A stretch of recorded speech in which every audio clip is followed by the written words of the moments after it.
वंश न्यूज, दलित पीडित व शोषित जनतेचा खणखणीत आवाज। नागपूर जिल्ह्यातील रामटेक विधानसभा क्षेत्रामध्ये काँग्रेसचे माजी मंत्री तथा नागपूर जिल्हा काँग्रेस अध्यक्ष राजेंद्र मुळक यांच्या नेतृत्वाखाली काँग्रेस पक्षामध्ये दररोज पक्षप्रवेशाचा धडाका सुरू झालेला आहे। राजेंद्र मुळक हे काँग्रेस पक्षातर्फे रामटेक विधानसभेकरिता प्रबळ उमेदवार म्हणून चर्चित नाव आहे। काल रामटेक तालुक्यातील मौजा भिलेवाडा येथील विविध पक्षातील शेकडो कार्यकर्त्यांनी राजेंद्र मुळक यांच्या नेतृत्वावर विश्वास करीत काँग्रेस पक्षामध्ये प्रवेश केला आहे। काल भिलेवाडा येथे झालेल्या पक्षप्रवेश कार्यक्रमामध्ये सारिका गेडेकर, प्रिया खडसे, वंदना तुरंकार, संगीता चौधरी, उज्ज्वला ढोके, रजनी तुरंकार, प्रवेश खडसे, रवींद्र तुरंकार, सुरेश चौधरी, केशव बदन, कमलेश भेडेकर, राजहंस बावने, भाऊराव ब्राह्मणकर, प्रेमदास चौधरी, विलास बदन आदी शेकडो कार्यकर्त्यांनी काँग्रेस पक्षामध्ये प्रवेश केला। यावेळी रामटेक शहर अध्यक्ष दामोदर धोपटे, कविश्वर खडसे, कांताबाई चौधरी, सचिन ढोले, रवी तुरंकार, आम्रपाली भिवगडे, उपसरपंच सोनेघाट ग्रामपंचायत अभिषेक डहारे आदी प्रामुख्याने उपस्थित होते। यावेळी माजी मंत्री राजेंद्र मुळक बोलताना म्हणाले की कार्यकर्त्यांच्या पाठीशी खंबीरपणे उभे राहून त्यांना अडचणी संपूर्ण शक्तीने मदत करण्यासाठी काँग्रेस पक्षाच्या सर्व कार्यकर्त्यांनी आणि नेत्यांनी एकवटावे। पक्षाचं जे कामकाज आहे ते लोकांमध्ये जाणं, लोकांच्या समस्यांची जाणीव करणं आणि त्याची यथायोग्य चौकशी करून त्याचं निराकरण करणं हे दायित्व एका राजकीय पक्षाचं असतं, राजकीय पक्षाच्या कार्यकर्त्यांचं असतं। आज आम्ही जरी सत्तेत नसू याचा अर्थ आम्ही काही तुमचे कामं करू शकत नाही हा त्यातला बिलकुल भाग। मी मागल्या 7-8 वर्षापासून रामटेक येथे सातत्याने काम करत आहोत। तुम्ही लोक अनेकदा आलेल्या माझ्या ऑफिसला, तहसील कार्यालयाच्या समोरच माझं ऑफिस आहे, वरती घर आहे। सोमवारी म्हणा, मंगळवारी, बुधवारी, गुरुवारी, शुक्रवारी भेटतच राहतो, येतात। अनेक लोकांची आम्ही कामं केलेली आहेत, अधिक अजून कामं करायची आहेत।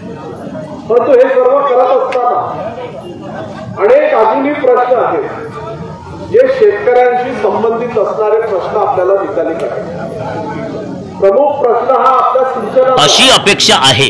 प्रमुख पक्ष हा आपल्या शेतीवर आधारित आपण असल्यामुळे शेतीच्या मालाला योग्य भाव भेटणे आणि आपल्या खरीपाचं आणि रब्बीचं नियोजन व्यवस्थित होणं हे आपलं सर्वांचं, आमच्याही राजकीय पक्षाचं दायित्व आहे। आणि म्हणून हे करत असताना तुमच्याशी संबंधित असणारे विषय हे मार्गी काढावे, शेतकऱ्याशी संबंधित असणारे विषय मार्गी काढावे, हे दायित्व स्वीकारून आम्ही सर्वजण काम करतो। इथे अनेक तरुण कार्यकर्त्यांची अपेक्षा बाळगली की आम्ही अनेक वर्षापासून या गावात राहतो, आमच्याही हाताला काम भेटलं पाहिजे। ही बाब खरी आहे की वडील शेतीमध्ये दिवस रात्र लागतो, या धुऱ्यापासून त्या धुऱ्यापर्यंत बिचारा घाम गाळतो, स्वतः शिकला नाही पण आपल्या मुलाला शिकवण्याची जिज्ञासा ठेवतो। आणि मुलगा शिकला की शिकल्यानंतर त्याच्या हाताला काम भेटलं पाहिजे ही रास्त आणि न्यायिक मागणी आपल्या कुटुंबातली सगळ्यांची असते।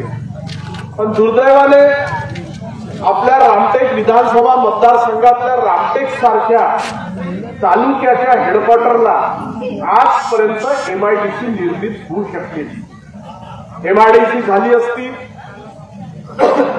तर नवीन कारखानदारी आली असती, नवीन कारखाने आले असते तर प्रत्यक्ष आणि अप्रत्यक्ष ढंगाचा रोजगार निर्माण झाला असता आणि त्या माध्यमातून अनेक तरुणांच्या हाताला कामं भेटली असती। परंतु दुर्दैवाने आजही आपण ती अपेक्षा बाळगून आहोत की आज नाही उद्या आपल्याही भागामध्ये इंडस्ट्री येईल, आपल्याही भागाचा उद्धार होईल। काही लोक सांगतात आणि आम्हाला ऐकायला भेटतं तसं किंवा रामटेक हे तीर्थक्षेत्र असल्यामुळे इथं इंडस्ट्री येणार। आता कायदा तुम्ही सांगा बरं, असं काही कायदा तीर्थक्षेत्र आहे म्हणजे इंडस्ट्री येत नाही. गजानन महाराजांचं देवस्थान शेगावला आहे, खामगाव इंडस्ट्रियल इस्टेट आहे. पंढरपूरला जा, विठ्ठल रुक्माई आहे, मोठी इंडस्ट्रियल इस्टेट आहे. शिर्डीला जा, साईबाबा आहे, इंडस्ट्रियल इस्टेट आहे. अपयश आपलं झाकण्यासाठी आपण करू नाही शकलो, म्हणून आपलं अपयश झाकण्यासाठी काही मंडळी रामटेक हे तीर्थक्षेत्र आहे म्हणून इथे इंडस्ट्री येऊ शकत नाही हे म्हणता आपण सर्वजण ऐकतो. असं काहीच नाही आहे, ही साफ चूक आहे. आपण ते करू शकलो नाही हे सांगू शकत नाही, म्हणून रामटेकाला देवाच्या नावाने तीर्थक्षेत्राच्या नावाने इंडस्ट्री आली नाही असं सांगून आपलं अपयशावरती चादर टाकण्याचं काही मंडळी काम करतात. अशी बाब अजिबात नाही. इंडस्ट्रियल इस्टेट उभं करणं हे राज्य शासनाचं काम आहे. MIDC उभी करणं, MIDC उभी झाल्यानंतर त्याच्यामध्ये इंडस्ट्री आणणं हे आणि इंडस्ट्रीला आकर्षित करणं हेही राज्य शासनाचं आणि आपल्या भागाच्या विधिमंडळाच्या सदस्याचं आणि लोकसभेच्या सदस्याचं काम आहे. हे त्याचं दायित्व.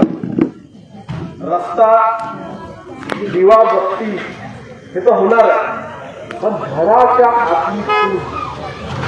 घराच्या आतली चूल पेटवण्यासाठी हाताला रोजगार देणं आणि ते दिलवून देणं हे खरं काम एका लोकप्रतिनिधीचं असतं. आणि त्याच्यामध्ये आपल्याला आपल्या भागातले लोकप्रतिनिधी अपयशी ठरले हे सांगत असताना मला पण दुःख वाटतं. असो, माझी विनंती आहे, आता ज्या पद्धतीने काही गोष्टी सांगण्यात आल्या, माझी विनंती आहे इथले सरपंच साहेबांना आपण नक्की सांगा. ठीक आहे, निवडणुका होतात, ग्रामपंचायतच्या होतात, कोणी एखाद्या पॅनलचा निवडून येतो सरपंच, कोणी एखाद्या पॅनलचा असतो, पण निवडणूक संपल्यानंतर राजकारण नाही.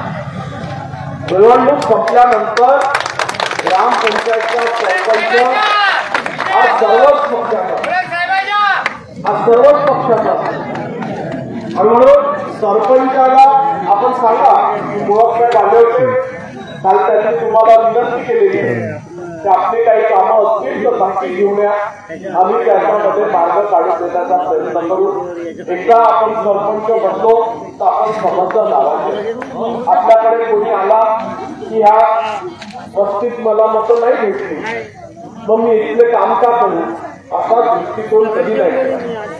एकदा आपण निवडून आलो, आपला दृष्टिकोन हा व्यापक राहिला पाहिजे. ज्यांनी मत टाकलं तोही आपला, ज्यांनी मत नाही टाकलं तोही आपला आहे, या दृष्टीने काम करायचं असतं.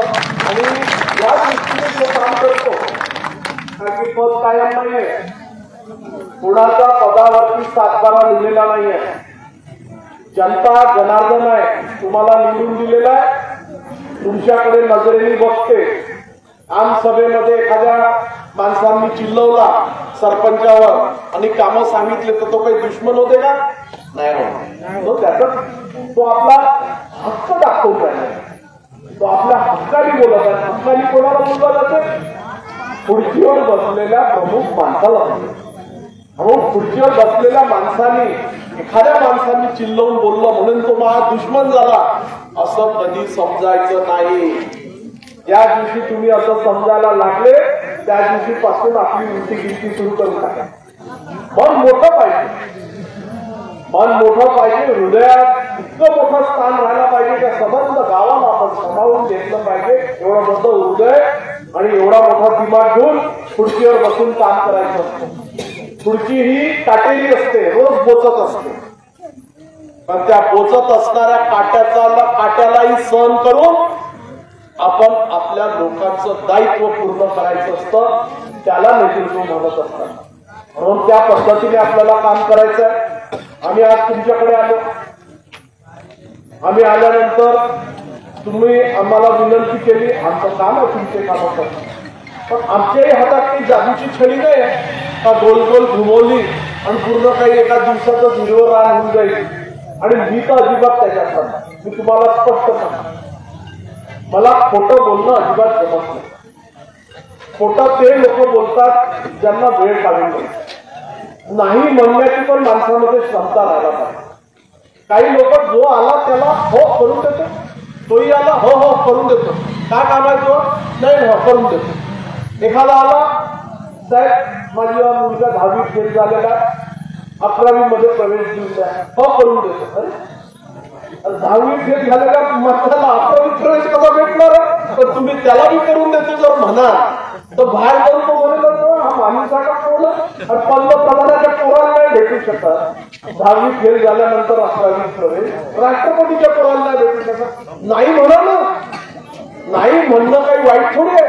समजावून सांगा, अरे बापू या जगामध्ये या देशात 10वी फेल असणाऱ्याला 11वी प्रवेश कुणालाच नाही भेटू शकत. व्यवस्थित समजावून सांगा. काही मंडळी नाही हा शब्द म्हटला का समोरचा माणूस नाराज होईल. अरे होईल ना 2 मिनिटासाठी नाराज, पण 4 घरी जाऊन आल्यानंतर त्याने कळलं नाही राजेंद्र भाऊ बरोबर बोलत होते, कारण हे काम होऊ शकत नाही. खोटं बोलून वेळ काढणं हे आम्हाला अजिबात जमत नाही.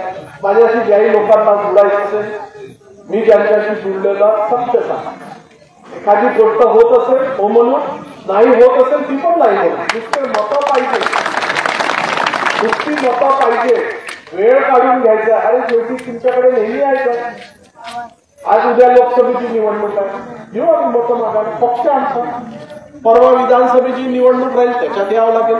त्याच्यानंतर परत जिल्हा परिषदी, पंचायत समिती, ग्रामपंचायत, निरंतर मतं मागायला यायचं. निरंतर मतं मागायसाठी तोच व्यक्ती येऊ शकतो जो दिलेला शब्द पूर्ण करू शकतो.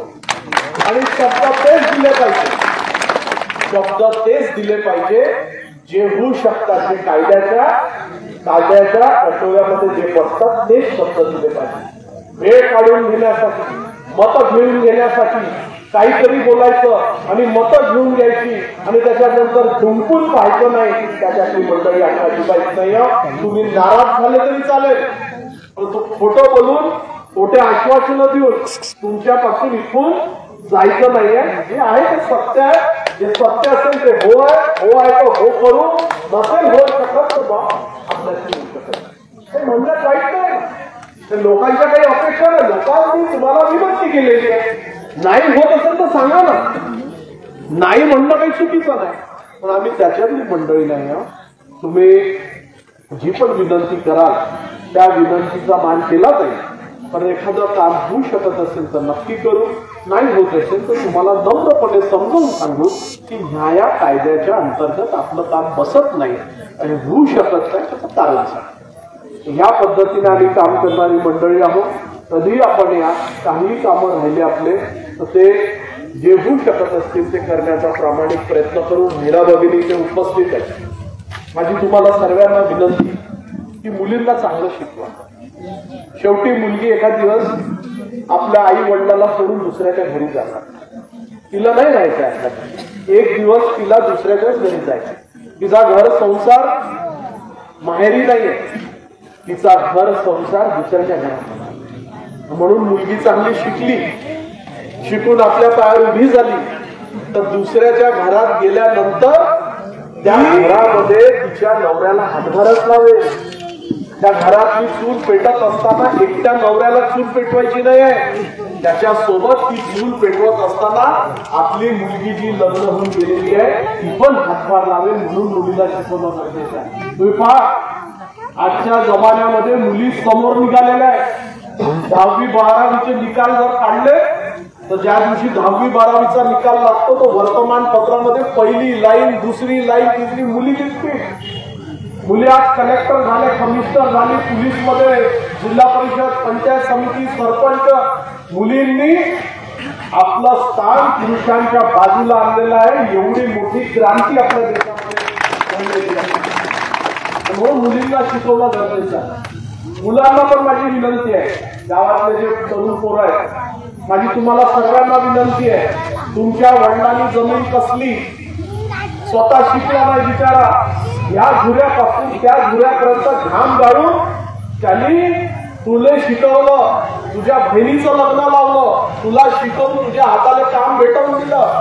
आणि म्हणून आता गुरगीत राहायचं आणि मी शेतीवर काय जाऊ, मी तर शिकला गव्हर्नरला नाही असं नाही बापू.